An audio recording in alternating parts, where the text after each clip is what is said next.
bisa menjadi isim fa'il manqus berwazan fa'ilun fa'fiyah hamzah dan tanpa al. Contoh atin, nasabnya atian, ada al menjadi al-ati. Istilahnya ata ya'ti, bisa menjadi isim jamid.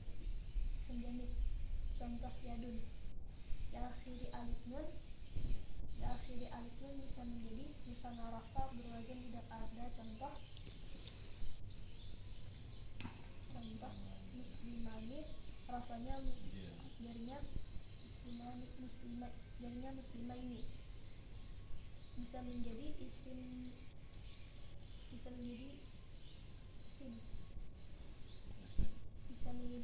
berwazan fa'lanun fu'lanu atau sesuai kamus. Contoh subhanun sinwanun insanun,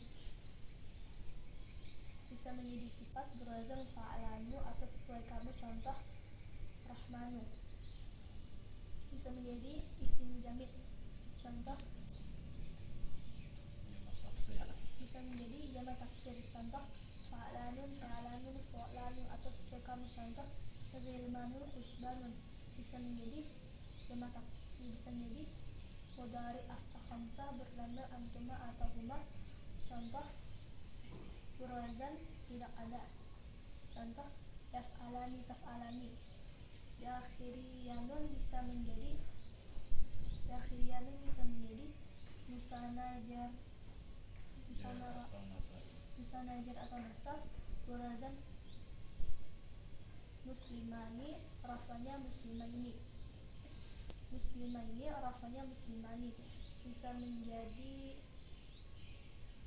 jamak muzakkar jar atau nasab berwazan.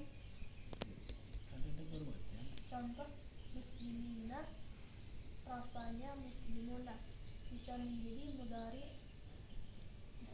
mudhari af'al khamsah berwazan muslimani berwazan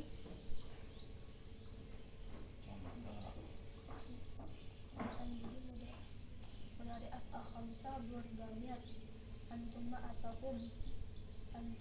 huma berwazan anti. Contoh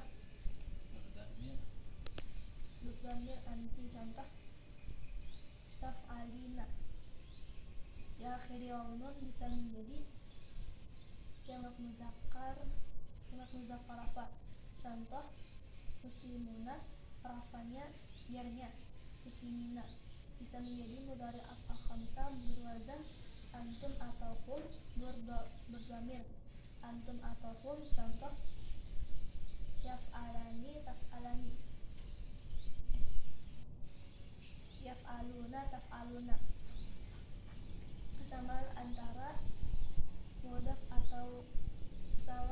mudhaf dan fi'il tanpa a dan tanpa tanwin bisa menjadi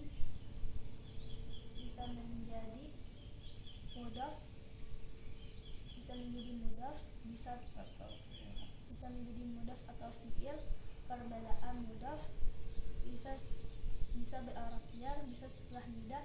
Setelah mudhaf ada mudhaf ilaih yang hukumnya jar, bisa menjadi fi'il, tidak bisa be'arab jar, tidak bisa setelah nida. Setelah fi'il ada fa'il yang hukumnya rafah, dan fa'il pasti berupa isim atau kata yang didahului ab.